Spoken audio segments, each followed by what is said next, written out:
Thank you. If you have a Bible with you this morning, I invite you to join me in the Old Testament book of Habakkuk. And once again, if you've had trouble finding the book of Habakkuk, go to the Gospel of Matthew at the beginning of your New Testament and turn back to your left there, and it'll be the fifth book back from the Gospel of Matthew. And it'll be Habakkuk chapter 1 that we'll be reading from here in just a few moments. Habakkuk chapter 1. Well, this morning I am very happy to let you know that we have come to the absolute favorite among my minor prophets. For those, not my minor prophets, the biblical minor prophets. For those of you who have been here for a number of years, you probably already know that this is one of my favorites because I have spoken about it before. And which is sort of unique for me because usually I have trouble with these favorite sorts of questions. A lot of times if people come around and they'll ask, what's your favorite food or your favorite movie or any of those kinds of questions, I usually have trouble answering what is my favorite. But when it comes to the prophets, there's no problem for me. There is one that stands out among the rest, and that is this little-known book of Habakkuk. Now, before we get too far into Habakkuk here this morning, I actually want you to turn back a page or two into the book of Nahum that we studied last week. And I want to point out just a couple of things for you there. You'll notice as you read through the book of Nahum, as I know you all probably did this week in your spare time, that even though this is a book that is primarily about judgment against the city of Nineveh, there are some small blurbs that are sprinkled throughout the book that provide some interesting exceptions to this rule. For example, if you're a person who likes to underline or highlight in your Bible, you might want to underline the following passages. Chapter 1 and verse 3, "The Lord is slow to anger and great in power." Chapter 1 and verse 7, "The Lord is good, a refuge in times of trouble. He cares for those who trust in him." Chapter 1 and verse 12, towards the end of the verse, "Although I have afflicted you, O Judah, I will afflict you no more. Now I will break their yoke from your neck and tear your shackles away." Once again, chapter 1, this time in verse 15. "Look, there on the mountains are the feet of one who bring good news, who proclaims peace. Celebrate your festivals, O Judah, and fulfill your vows. No more will the wicked invade you. They will be completely destroyed." And then finally, chapter 1 and verse 2, "The Lord will restore the splendor of Jacob." As we take a moment here at the beginning to notice those 5 passages of Scripture, I want you to think about why would those passages be included in a book that is otherwise very negative and very much bent on judgment against the people of Nineveh? Sort of a good question of why these little hopeful comments are sprinkled throughout the book. If you were to ask my opinion, I think it is because God is trying to give both a warning and an encouragement to the people of Judah. Nineveh, you see, had long been a menace to the people of God. They had destroyed the northern 10 tribes of Israel. They had been an affliction to Judah for many, many years. And I think what God is trying to say is this: look, Judah, I am taking care of your enemies. I am removing this threat from your midst. However, pay attention to what is happening. Because Nineveh is falling because of its own wickedness. And Israel fell because of its own wickedness. And if you do not pay attention and put your trust back in me, you will fall too. In other words, by allowing them to see a little bit of the inside game here in the book of Nahum against the city of Nineveh, he is trying to prevent Judah and the people of God from going down the same path. Well, if I'm right about that, if that is indeed why these hopeful scriptures are sprinkled throughout the book of Nahum, then unfortunately, as we turn our Bibles over to the book of Habakkuk, we discover the warnings have failed. Because in the book of Habakkuk, you find out that judgment is coming on Judah.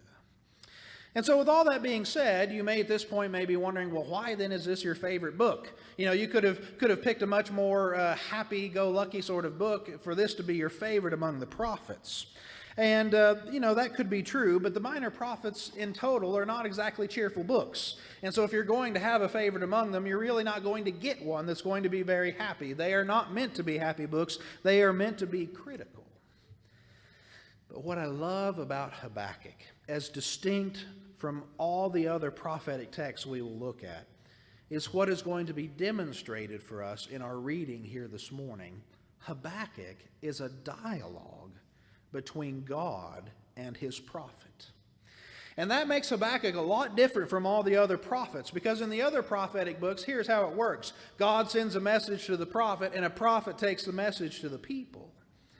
But in this particular book, the prophet is instead taken up with a complaint, and he takes it up with God. And as we're going to see here in just a few moments, God answers the complaint. However, few, if any, are really ready to hear the answer. Let's read this together. This dialogue will come in 4 parts. The prophet's first complaint, and then God's response, and then the prophet's second complaint, and God's response. And I'll try to highlight them as we read them together. Chapter 1 and verse 1. The oracle that Habakkuk the prophet received. How long, O Lord, must I call for help? This is Habakkuk. How long must I call for help, but you do not listen? Or cry out to you, violence, but you do not save? Why do you make me look at injustice? Why do you tolerate wrongdoing? Destruction and violence are before me. There is strife and conflict abounds. Therefore, the result of this is the law is paralyzed, and justice never prevails. The wicked hem in the righteous, so that justice is perverted. Here's the Lord's answer, verse 5. Look at the nations and watch, and be utterly amazed. For I am going to do something in your days that you would not believe, even if you were told. I am raising up the Babylonians, that ruthless and impetuous people, who sweep across the whole earth to seize dwelling places that are not their own. They are a feared and dreaded people. They are a law to themselves, and they promote their own honor. Their horses are swifter than leopards and fiercer than wolves at dusk. Their cavalry gallops headlong, and their horsemen come from afar. They fly like a vulture, swooping to devour. They all come bent on violence. Their hordes advance like a desert wind and gather prisoners like sand. They deride kings and they scoff at rulers. They laugh at all of the fortified cities that they have built, and they build earthen ramps and they capture them. And then they sweep past like the wind and go on, guilty men whose own strength is their God. Now for the prophet's second complaint. O Lord, are you not from everlasting? My God, my Holy One, we will not die. O Lord, you have appointed them to execute judgment. O Rock, you have ordained them to punish. Your eyes are too pure to look on evil. You cannot tolerate wrong. Why then do you tolerate the treacherous? Why are you silent? Why the wicked swallow up those who are more righteous than themselves? You have made men like fish in the sea, like creatures that have no ruler. The wicked foe pulls them up out with hooks. He catches them in his net. He gathers them in his dragnet, and he rejoices and is glad. And therefore he sacrifices to his net, and he burns incense to his dragnet. For by his net he lives in luxury, and he enjoys the choicest food. Is he to keep on emptying his net, destroying nations without mercy? But I will stand at my watch. I will station myself on the ramparts. I will look to see what he will say to me, and what answer I am to give to this complaint. And the Lord answers again in verse 2. And the Lord replied, write down the revelation and make it plain on tablets, so that a herald may run with it.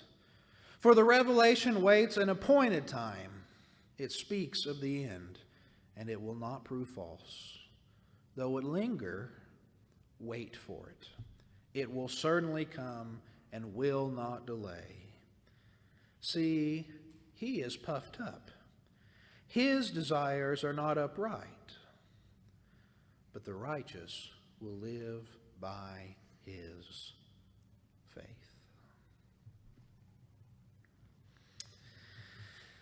Last week, as we studied the book of Nahum together, I set up a picture for us that in many ways was a very uncomfortable picture. Since Nahum is a book about the judgment of an ancient world superpower, the application, of course, comes forward to our own time in the potential judgment of the current world superpower, which, of course, would be us. And so for most of us, including myself, this is not a very pleasant thought, and one that, frankly, we would just rather not address if we had our druthers about it. But I think we don't do ourselves any justice as the people of God if we refuse to address and remember that all powers come and all powers fall. It's just the way of the world. But what I began last week in the form of a very generic picture, this week I would like to fill in as a more specific picture. Because what always leads to the downfall of a people is what we would call, or what the Bible calls, widespread injustice. Or another way of saying it is widespread unrighteousness. Unfortunately, in our own times, those two terms have come to mean different things. Unrighteousness normally leads people to think about bad morals, while injustice leads people to think about bad economics. But in the ancient world, there were not two terms for such a thing. They were all encaptured in this one term that we would either call injustice or unrighteousness. So when it comes to the Bible and observing injustice or unrighteousness in our society, there are always two ways that we can respond to it. The first, without being critical of it in any way at all, is to be angry. This is what we would call, rightfully, righteous indignation. It is a sense of anger about the things that we see going on in our society, things that we know that are happening, and they are things that we know for the most part we can't stop, and that makes us angry because we know what is happening because of it. And the second way that we might respond to injustice or unrighteousness, again, without being critical in any way, is with sadness. Once again, this comes from not being able to stop the things that are happening. But this is the sort that tears your heart out. Because you see the devastating effects it's having upon society, certainly, but also, most touchingly, individuals and people that you know. This week, I had the opportunity to experience a little of both of those emotions. I wouldn't want to overstate it, but I had a little experience of both. The sadness actually came from a phone conversation that I had with my mother. She's here, by the way, this morning. If you haven't seen her, be sure and stop by and see her before you're out today. But one of the things that has happened for my mother over the last several years, last 20 years or so, that she's now been teaching at the same school, is that she is now not only really a mother for me, but she is also a mother for a lot of the school teachers who are there at that school. And of course, having grown up there, I know a lot of the people that are there, and now have come to the age where a lot of the people that work there are also my same age, are people that I went to school with. And this week, Mom was telling me over the phone about a girl that I went to school with there that's in a very sad situation. She's getting a divorce. She has 3 children. And her current husband is very abusive towards her. It's a very sad scenario as she is trying to find her way through this, but what makes it even more sad is this is not only her first divorce, this is her second divorce. And she's just 31 years old. And I don't say that as any means of judgment towards her or her family or anything, not at all. But I say it as a means of saying how sad that is. Not only because it's her story, but because it has become such a common story. People in our society have seemingly lost the ability to make good decisions, to make long-term commitments.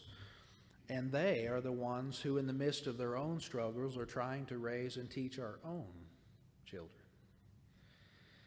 And I don't know about you, but when I hear about that, especially in people I know, it fills me with a deep sense of sadness. But on the flip side of that, there is also a kind of anger that comes from observing injustice. I, too, experienced that this week, and I'm guessing many of you all did as well. It came from our own beloved state, unfortunately, in this instance, all the way across it, though, in the city of Houston. Many of you all probably saw the news about this homosexual mayor who is, I guess, had made some sort of law that had allowed the taking down of restroom signs and transvestites to go into any restroom they chose and those sorts of things. And naturally, the preachers in that city rose up against it and proclaimed that this was a great act of unrighteousness that was happening in their city. And in response to that, she then put out a subpoena asking for all of those preachers to send in her sermons for her review. Well, that's kind of the horrible thing all of us have thought about in our nightmares, isn't it? When those who no longer have any regard for the Word of God are now in positions of power, and they punish those then who try to hold up any kind of standard.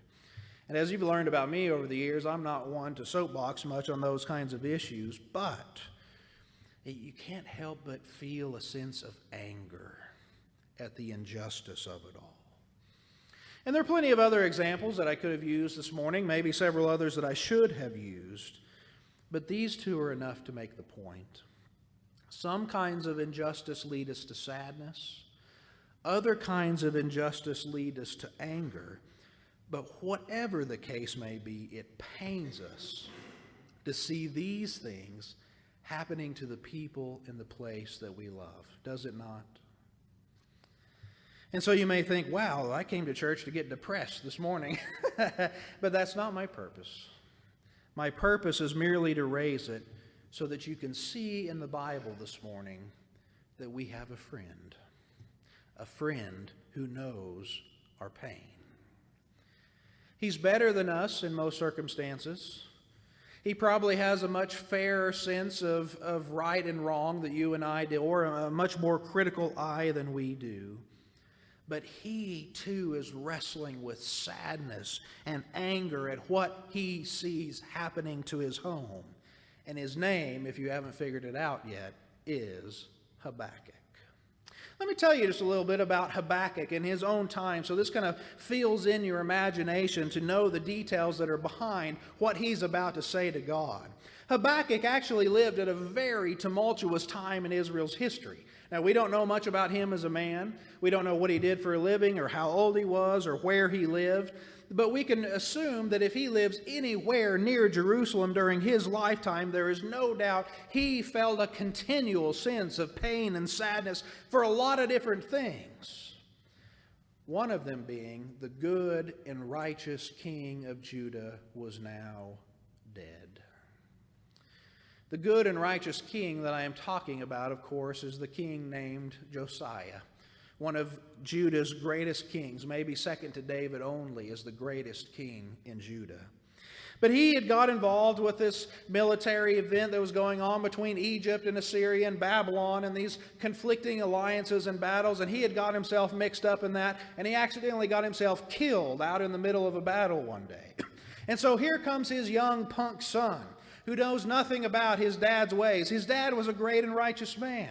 And he didn't only keep that righteousness to himself, but he spread it throughout the society. He tore down the wicked place of idolatry. He brought the worship back to the temple. He was a good king, but his son was a punk. Never mind, the Egyptians knocked him off, and they set up his own guy on the throne 3 months later, and he was even more wicked than the young punk son. And so now, Judah, being under the thumb of the power of the Egyptians, under constant threat from the Babylonians to the east, they are now descending back into a form of depravity that has been very familiar to them before. It's the natural consequence. When people feel like they're losing control, when they don't have security anymore, they will reach out to anything they can to give them comfort in the midst of the angst. The Bible calls this idolatry, among other things. And as Habakkuk describes here in chapter 1, the people, the good people, are so demoralized because the law, Habakkuk says, is absolutely paralyzed. There is no possibility for justice and right doing to be done in his society. And so Habakkuk sees what is going on in his homeland, and as he watches all this taking place, he's so upset about it, he takes his complaint directly to God. And he says to God in the opening 4 verses, "Are you paying attention to this? Do you see what's going down here? There's violence everywhere. Conflict and strife are now the norm. Wickedness is prevalent. And how can you stand back and look upon this without coming down here and doing something about it?" Ever feel his pain? Ever feel like saying the same thing? Now, I may be rationalizing a little bit, but I actually don't think that our society is quite as bad as that at this point. I saw a quotation in a news article over the weekend where Billy Graham had said that he thought America was just as bad as Sodom and Gomorrah in its height. And I understand why he was saying that and some of the sentiment that went to it, but I also know you couldn't find 5 righteous people in Sodom and Gomorrah. I think you probably could, scattered out among us. But nonetheless, I understand the sentiment, and I think you probably do too. Anytime you observe any sort of injustice or unrighteousness that is going on in society, it makes you wonder, how long is God going to put up with this before he comes and does something about it? And when you look at our own society and you look at all the vulgarness and the laziness and the corruption and the endless war and the sexuality that's in every last thing, you can't help but wonder how God looks upon this and think, is this going to come to an end before long? And Habakkuk wants to know, how long are you going to wait before you come and do something about this so that the righteous don't have to suffer anymore? It's a good question. But I'm sure that you're familiar with the phrase, "Be careful what you ask for." Well, that phrase, I think, was invented for Habakkuk. Because notice what happens next in verse 5 as God answered. He says, "Look at the nations and watch." In other words, look at the world and what's happening in the world and pay attention. Because I am going to do something in your day you would never have believed even if you were told. And of course, he's going to tell him. I am raising up the Babylonians, God says. That ruthless and impetuous people. Those people who are feared by all. Who seize places that are not their own and are nothing more than a law to themselves. Those people who laugh at other rulers and scoff at other kings who think they might stand in their way. Those people who worship no God except for the God of their own strength. I am going to raise up those people, and they are going to sweep through the whole earth, and they are going to take you and a lot of other people with them as their personal victims. Now, that's a lot said there. Don't miss the central thrust of it and everything that's said. Habakkuk has complained to God about the injustice of his own people, and God's response is, I'm going to raise up a people even more wicked than your people, and they're going to conquer you. Anybody see a problem with that plan? Anybody want to raise a hello to that plan? Habakkuk certainly does. And so he tells them at the beginning of verse 12, O Lord, are you not from everlasting? My God, my Holy One, surely we will not die. What he's saying to him is, God, don't you remember you're the everlasting God who makes everlasting promises? Listen, we got some serious problems over here, but you have made covenant with us, not them. I don't see how raising up a people even more wicked than us to conquer us is really going to do all that much to help.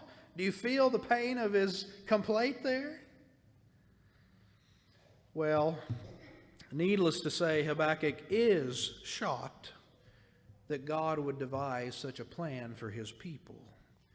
He thinks surely there must be another way. But here's why I love this book so much. As perplexed as Habakkuk is, and as bowled over as he is by what God has said he is going to do, notice how Habakkuk responds in chapter 2. He has courage, man. He says, I will stand at my watch, and I will station myself on the ramparts. I will look to see what God says to me, and what answer I am to give to this complaint. Despite Habakkuk's grief at what God has told him is going to happen, and despite how much his heart says to him, this can't be so, he says to God, I'm going to take my rightful position, and I'm going to wait, and I'm going to see how you answer me. Some translations say, I'm going to see how you correct me. Ah, what faith he has in God. And so God answers his confidence in chapter 2 and verse 2. He says to Habakkuk, listen, you do not have the perspective to see all of this and understand all of this because the answer lies in the future. But, he tells Habakkuk, I want you to write it down. Write it down on the tablets and send it with a herald because in the future this will make a good deal more sense. But in the meantime, verse 4, as all the other people of the world are living in their puffed up pride, thinking they're controlling things, he says, you and any righteous along with you must live by your faith. Do you see what he's told him? He has basically told Habakkuk, in the grander purposes of the earth that I have, you cannot understand why I allow the nations to rise and fall as I do. But rest assured, I have my reasons, God says. And when the end comes, those reasons will be plain for everyone to see. But in the meantime, here is how you live in the tumult of the nations. You trust that I know what I'm doing. You see, church, the only way the righteous can live in this world as tumultuous as it is to trust that even in the chaos, God knows what he's doing. That's not the answer we particularly want to hear, though, is it? We want to hear everything's going to be okay, like right now. That in our own day, we will not have to face evil or hardship or anything difficult. That's what Habakkuk wanted to hear. He wanted all the bad things out in society to stop, but he surely didn't want to have to pay a price for that himself. Who can blame him? Neither do we. But it doesn't work out that way. Instead, he received the devastating news that not only he, but the few faithful that were with him would not escape that judgment. They would suffer right along with the unrighteous. And so the primary emphasis of the book of Habakkuk is, if you are going to live through this, if you are going to live through the tumult of the nations that so often brings suffering, you have to have faith that God is doing something beyond it. And in my mind, that is the relevant message that we have to take away from the book of Habakkuk.